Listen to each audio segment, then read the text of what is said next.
here. All right. So today we are going to see something that is very important because it has like numerous, like various applications in different areas. That is the RC circuit. Okay, what is RC circuit? If you think the simplest circuit possible is one circuit that you have one EMF, like one electromotive force, and you have a resistance. Oh, draw red. Okay, you have one source, right, to power the circuit, one electromotive force, and we have a resistance and a capacitor. So this is the simplest uh, resistive we say resistor capacitor circuit, or for short we use like RC circuit. Okay, and this is very important because this has, as I mentioned before, has numerous various applications in everywhere. What do you want to know? Before I talk about some applications of these circuits, actually, what do you want to know here? What is the main objective here?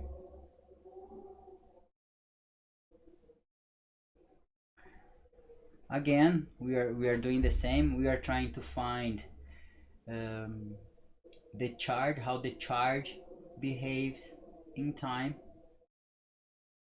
for this circuit, and from this and from the charge we are going to use, whoa, someone just came by, we are going to use the relation that relates the charge and the current to find how the current actually behaves in time for this kind of circuit. So we are going to find, maybe it would be better to put a different color here to emphasize so the steps that we are going to do in today's class. So okay, we are trying to find one expression for the charge as a function of time for this kind of circuit. Then we are going to find from this expression here, we are going to find how the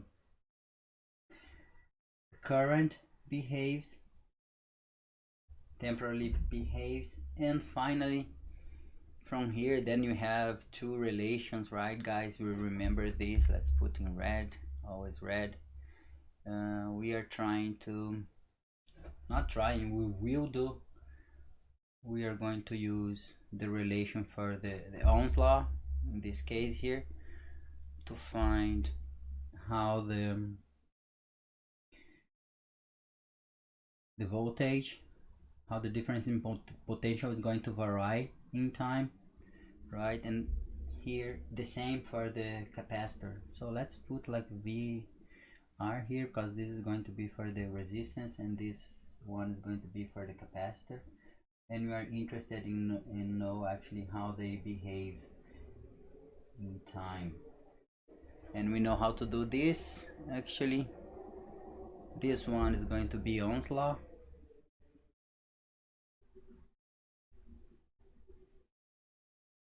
So if we find the current, all you have to do to find how the voltage behaves is just have to multiply by R. And here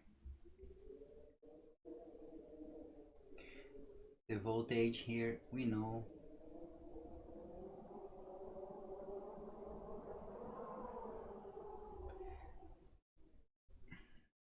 that this is the charge divided by C.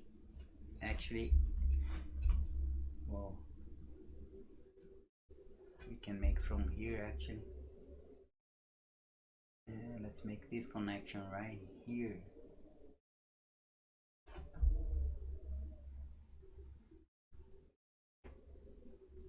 And you know that this voltage here is going to be just 1 over C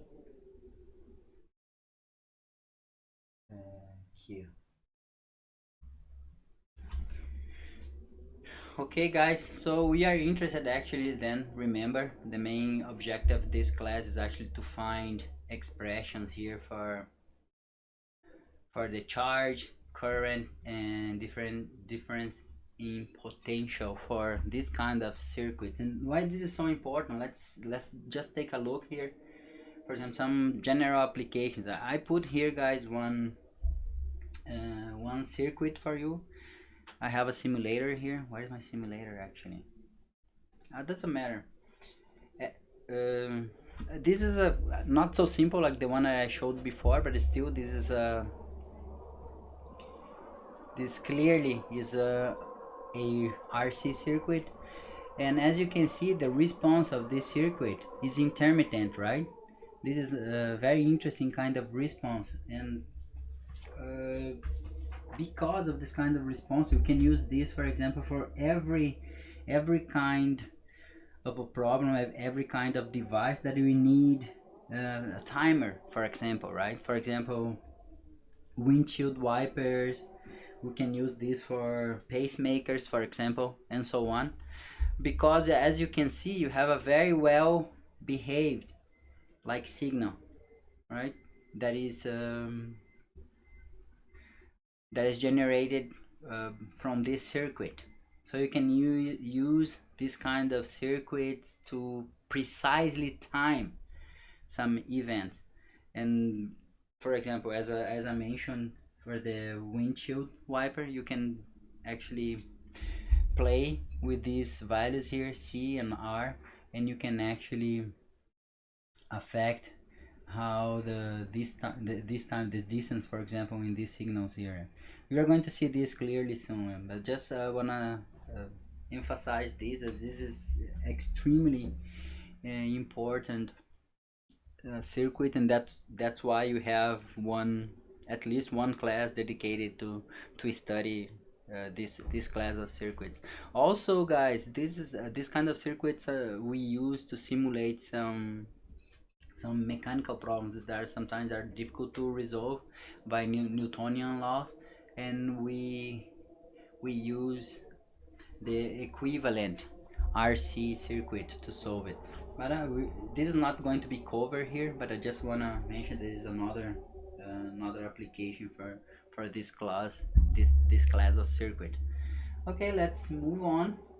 Let's go back to the first page here, guys. Remember our objective, and this is going to be very easy. What we are going to do, we are going to imagine this circuit here, and the first thing that we are going to do is actually we are going to move this switch here to the position A, so as is illustrated here in this figure B. And when you do that, what is going to happen, right? So we have a current is starting flowing in this circuit, and gradually is going to load, is going to charge the capacitor in this circuit. So let's actually study what is going to happen here. Okay, we have let's just show to you guys one like a simple simulation for that. What is going to happen? Let's make this very big, and let's go. Start. We close here, close. Let's close the switch. As you can see, you have the resistor here and you have the capacitor here. You can see the electric field intensity is increasing with time. As at the same time, right, when you do that, you can see actually the voltage in the resistor is actually decreasing with time, and the voltage on the capacitor is decreasing with time. And also you can see one decrease in the current when you're charging the capacitor. This is very interesting behavior, right? You can see that, for example, for the voltage in the capacitor, you have some for three of them, you have some asymptotic behavior as times approach infinity, and this is very interesting. Okay, so let's go. Now we know what is going to happen, right? Physically speaking, just checking by the simulation. Let's try to actually quantify this using techniques that we know. And to solve this circuit, to try to find one expression here for the charge as a function of time, we are going to use like Kirchoff's law. Let's start here with Kirchoff's law for this circuit, and let's imagine, I don't know, we can say that we have a loop here from A to A in this direction.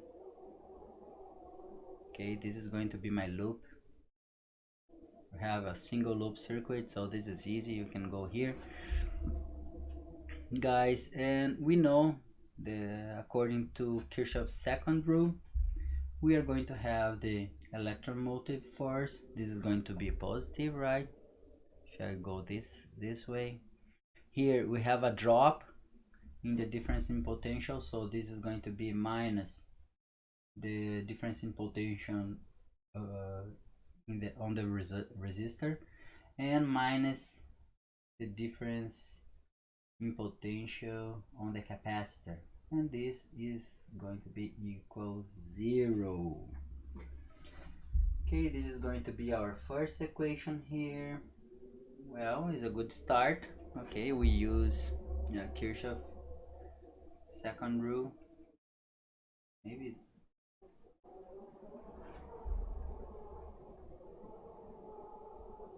let's put here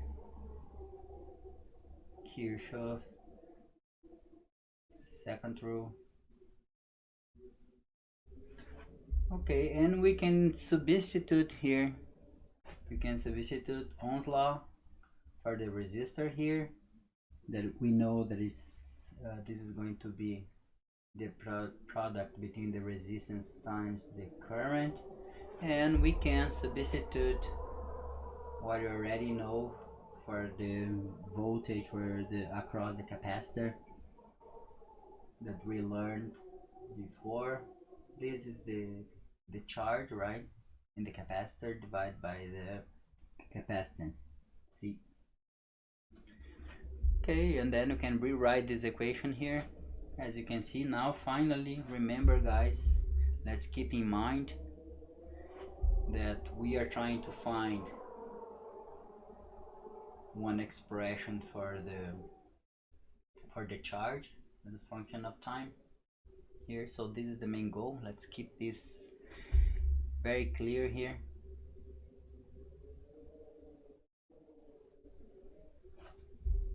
And we can rewrite this equation here as this epsilon minus Ri minus 1 over C.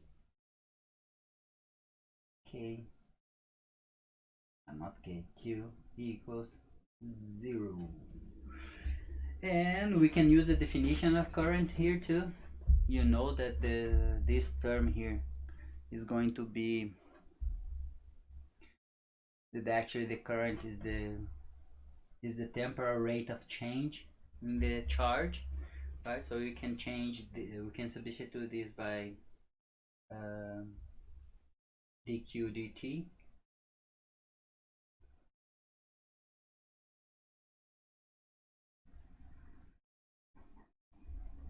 And finally, we have one differential equation here. Very nice one, actually, beautiful differential equation here. Epsilon minus R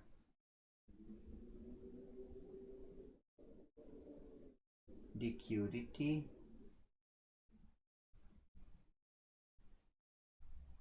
minus 1 over C Q, and this is equal 0.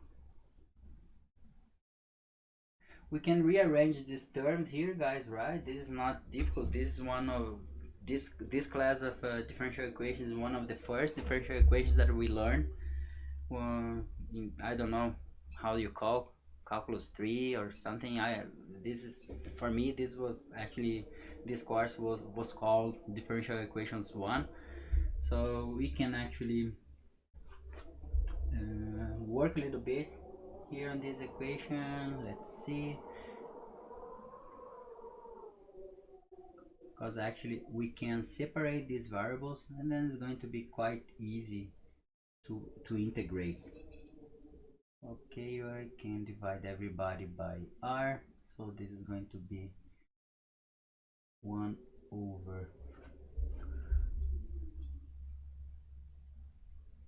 1 over r times c cubed,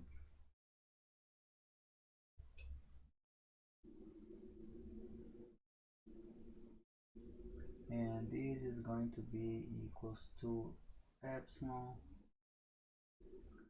r.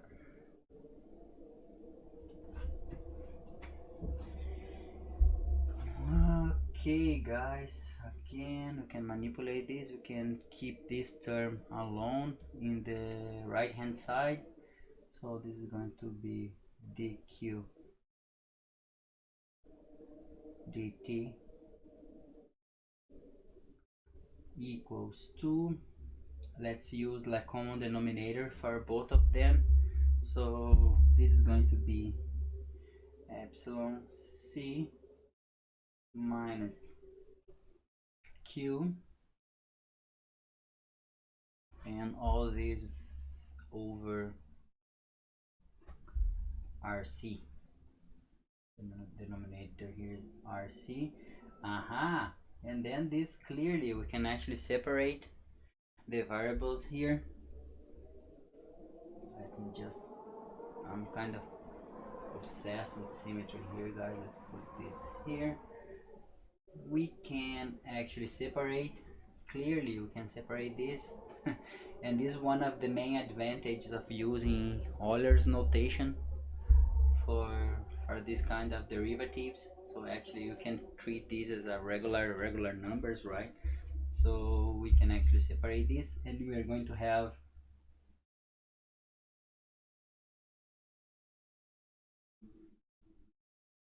dq over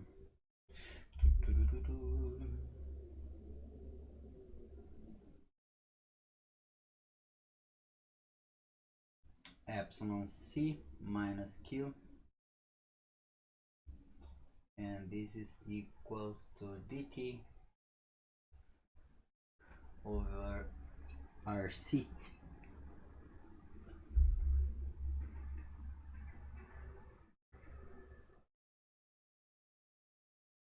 Over rc, and we can integrate this expression here guys. Now we can actually integrate. Let's just copy so I don't have to write everything again. I can integrate this, so let's integrate this one here from 0 to q,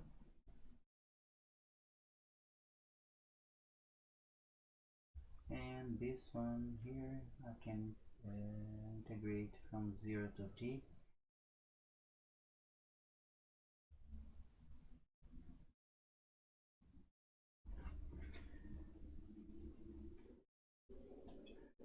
Let's just put some extra space here. No, it's okay, it's going to be like this, doesn't matter. Okay, the left hand, sorry, the right hand side is trivial, right? This is going to be just 1 over, we can already put this result here because this, okay, let's maybe separate it. Let's do this like my teacher, Professor Ruth. Man, she was just wonderful. It's very organized and I learned from her. So let's call this integral 1 here, and this one integral 2. So this is in memoriam to her. She's the one used to do this. I love it. Very organized. Okay, the integral 2 here is actually pretty easy, right guys? So we can actually write, this is a trivial integral, so the constants can go outside of the integral. So this is going to be 1 over rc, and this is a very easy integral from 0 to t dt.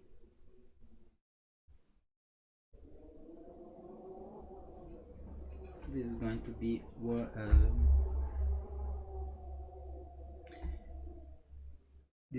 be t from 0 to 1 over RC.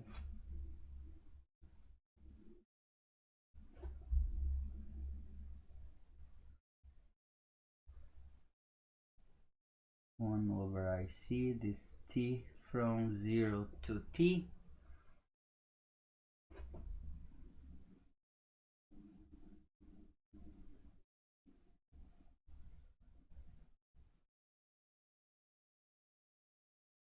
and then this is going to be t over RC. Okay, pretty simple, pretty simple. And let's see our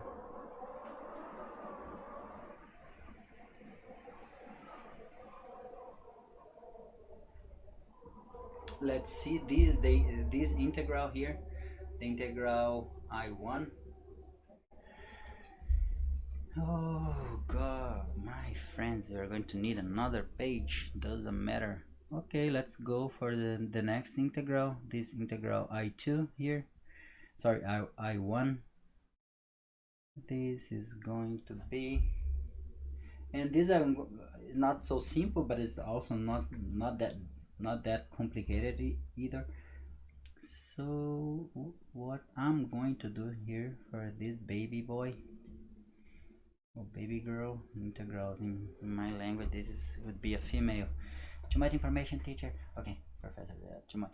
Okay, so we can actually use like substitution, right, guys? We can actually grab this term here actually and call it let's call u.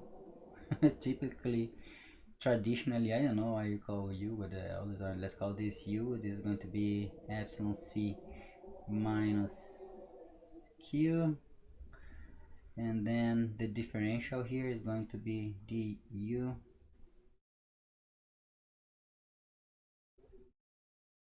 equals minus q.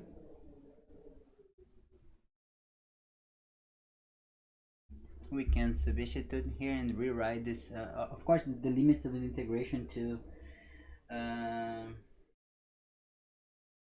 going to change a little bit, guys. It's going to be one limit is going to be when you have, for example, for q equals 0, right? For q equals 0, then u is going to be epsilon c, and here doesn't matter when it's q.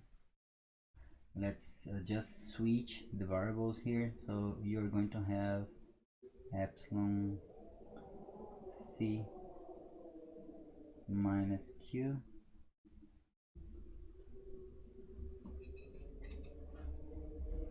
and then we can rewrite.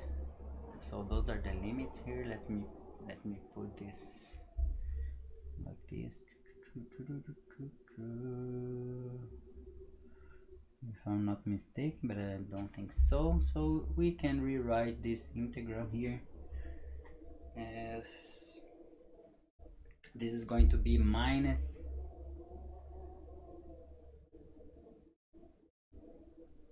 and then you have these limits here, epsilon c and then epsilon c minus q.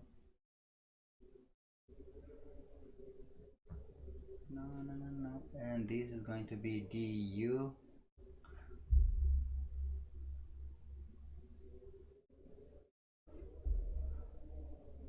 over u, and that's very simple one. We know this is going to be the natural logarithm of u, and this is going to be applied over those limits there, and this is going to be,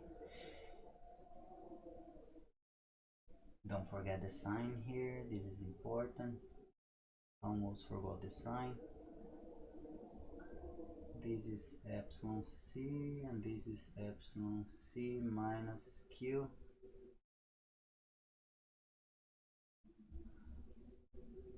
and here I have minus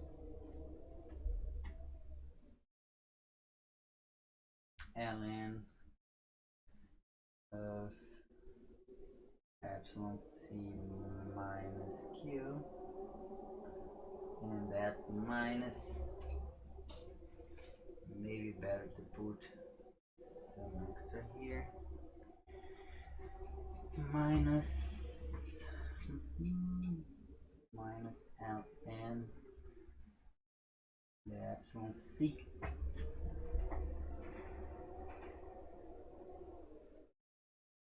Okay, close here. Okay, you can rewrite this integral here as minus this ln, the logarithm of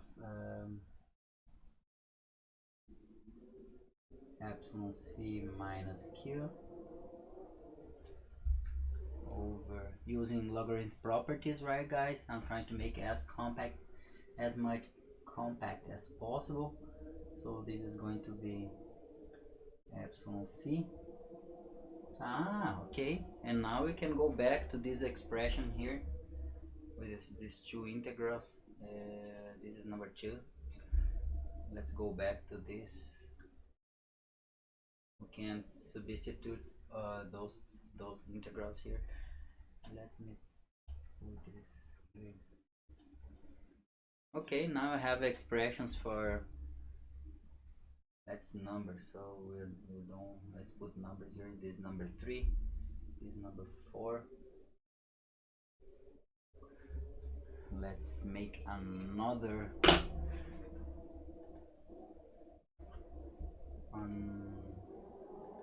sheet here for it. No, come on.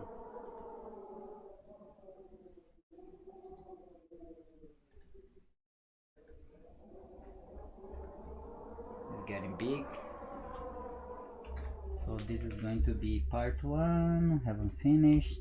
Part 1, haven't finished yet. This is going to be part 2.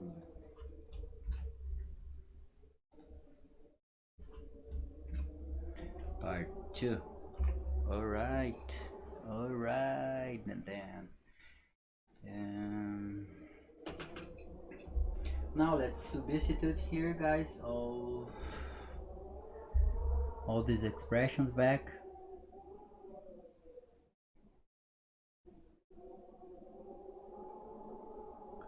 Okay, let's substituting 3, 4, and 2. 3 and 4.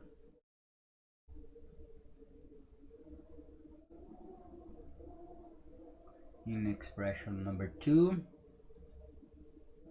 what do you get here? We are going to have, actually I'm going to put this the minus sign in the other term in the right hand side.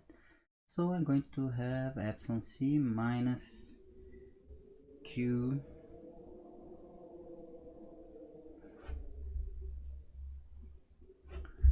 over epsilon c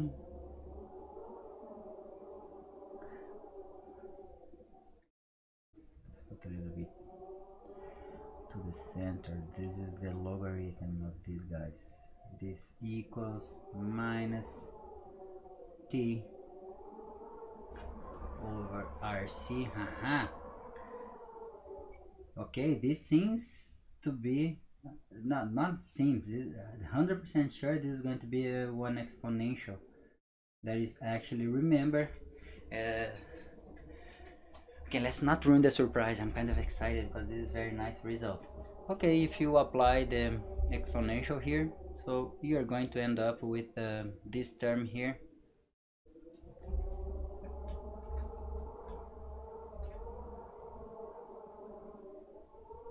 And this is equals to e2 elevated to t over rc of rc. We can rearrange all these here, guys, for example, and we have to isolate it q, right? Because then we have one expression for the we are going to have one expression for the charge as a function of time. Definitely as a function of time. You can start little by little. This is going to be epsilon c minus q equals epsilon c multiply by this exponential here,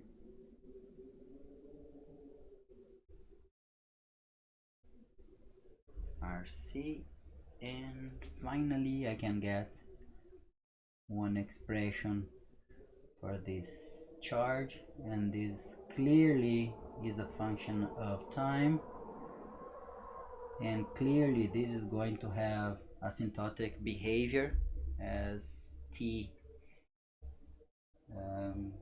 actually goes to infinity, right? So this is going to be clearly this is going to decrease exponentially as t approaches infinity, as time increases. So this is going to be you can make this very compact. So let's see,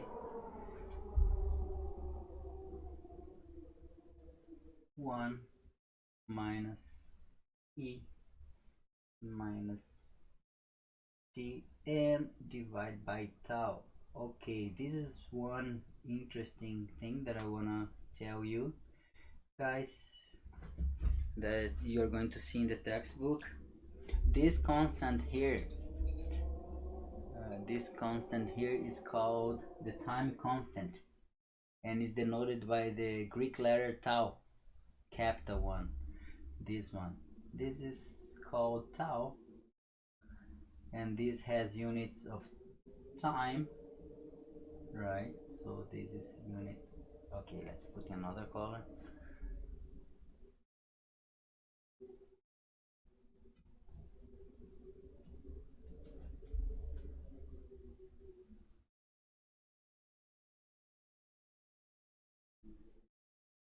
My god, very bad. Okay, this has units of second, and this is called the time constant. So which allows us to actually write this here. Whoa. To actually write the charge on the circuit with this beautiful function here.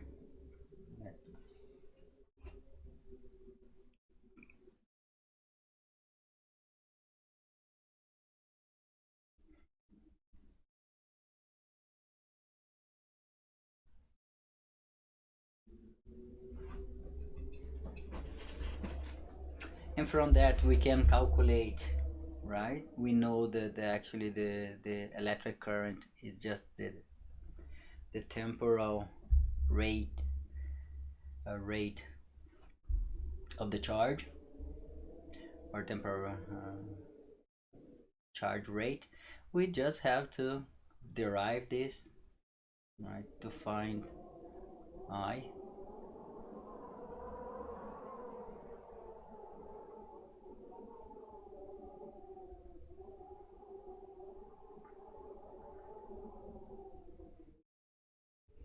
And this is going to give me, oh come on,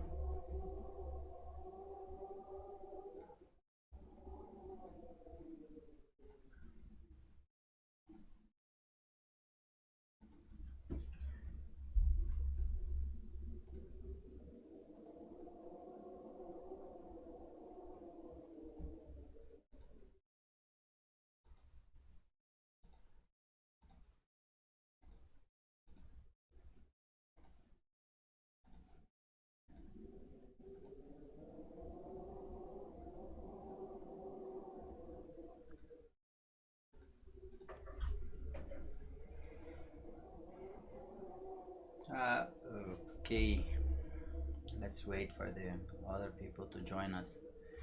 Okay, and we have here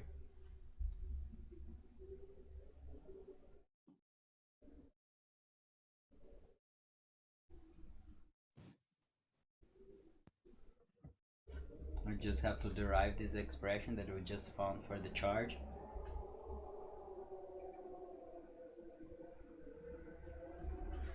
And this is finally going to give me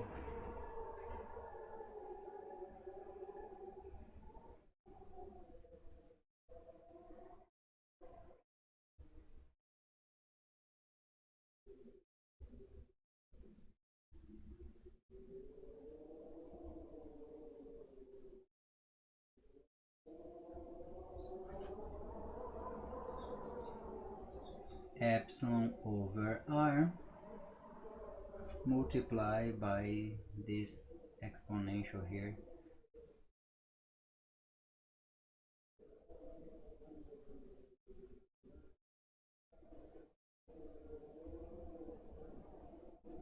And this is called like initial current. I don't know, actually I don't know how to, but it's denoted, this term here is denoted I sub O or I sub 0 and multiply by the exponential here. So this, okay, now we have two. Woohoo! We have exactly two expressions, almost done with what we needed, right? And from here actually we can calculate. Now we have everything you need to calculate the voltage for the resistor and for the capacitor. For the resistor we can use Ohm's law,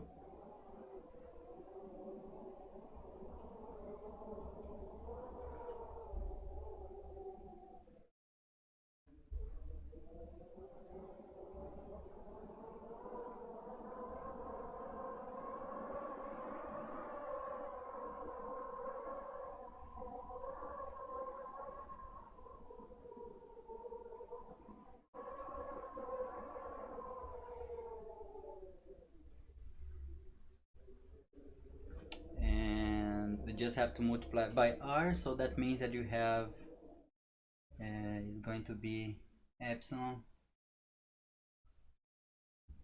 I can actually put here guys R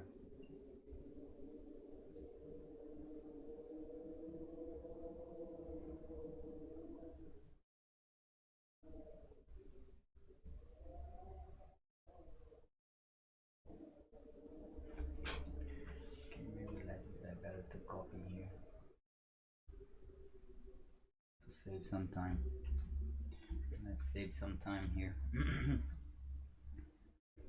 Since this is not difficult. This is epsilon.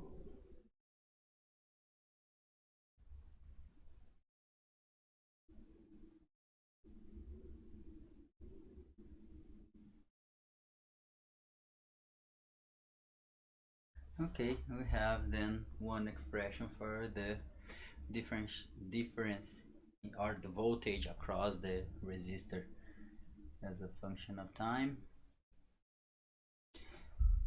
And we have only one thing left to do, is to actually find one expression for the capacitor.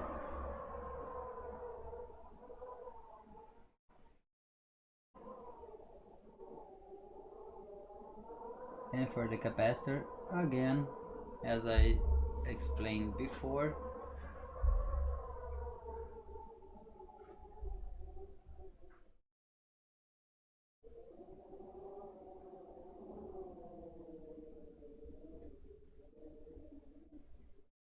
you just have to divide that expression here by C, since this is Q.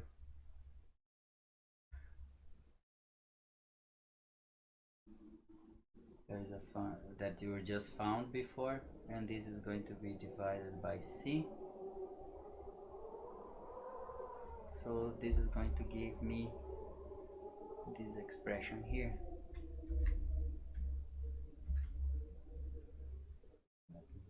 Here, erase this.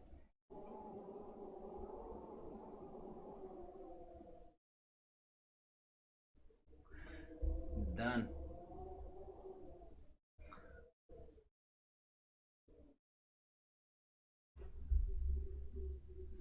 we have here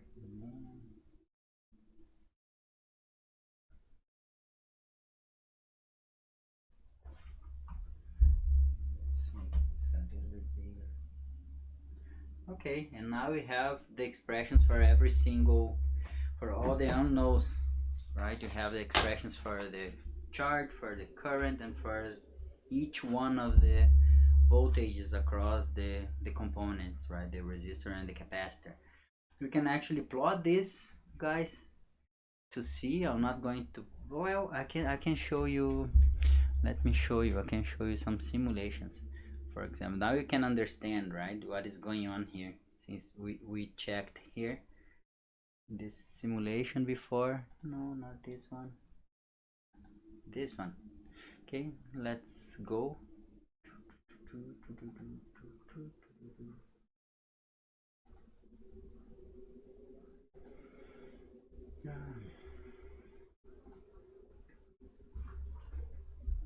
And let's see the simulations all together.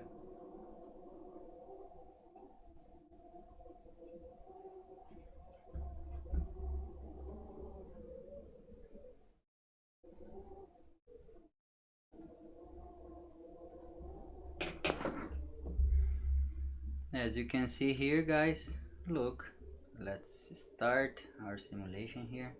Let's see if it's going.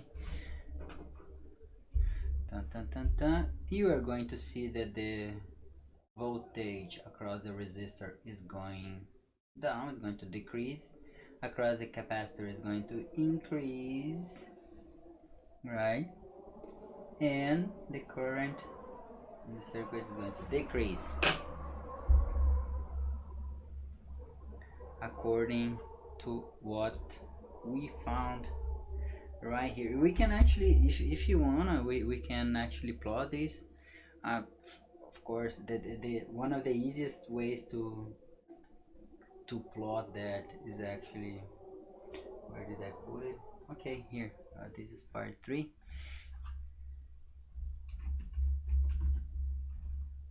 We can actually I build this charter this with as a function of the time constant tau, right? And I'm calculating here for a couple of values so you can see what happens. For example, with the charge for the capacitor, as times go by, as time increases, you can see that actually the charge has one asymptotic behavior for the epsilon c, that this is the maximum. Actually, this is going to be the maximum charge, maximum charge in the capacitor. At the same time, right, my guys, we have one increase as the capacitor is charging. We have one increase in the voltage across the capacitor, and again, this is the maximum voltage for the capacitor. And in the other component in this circuit, you have that actually the current is going to decrease. Remember, guys, see where is our here? So this is one negative exponential. That means that we are going to see something like this, right? For the voltage and for the, we can actually put right here because this is pretty simple. We can I'm not going to do the limits here, but this is pretty simple exponential. So that let's put another color here right beside, and then we can actually go back and check.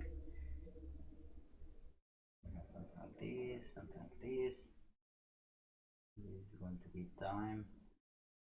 This is going to be the current. This is going to be the voltage in the resistor. So this is going to be something like this and like this, right?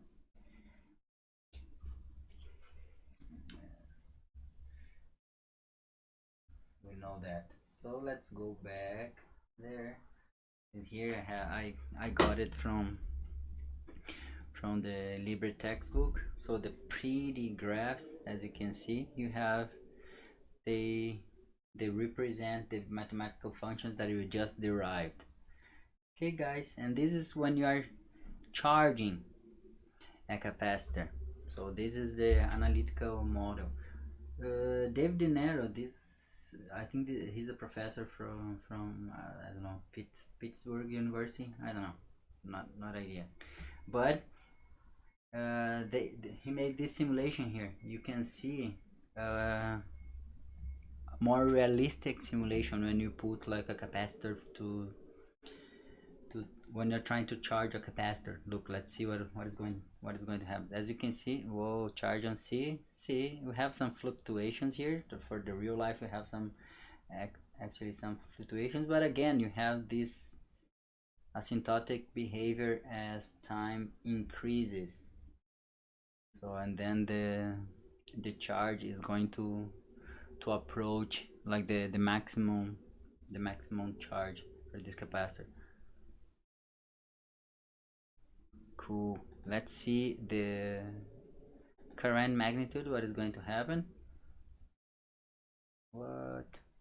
Oh, no. Let's restart. Stop. How can I restart this?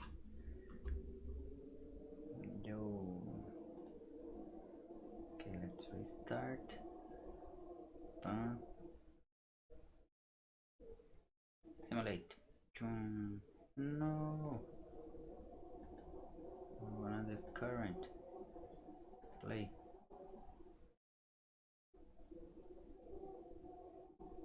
As you can see, the current is decreasing.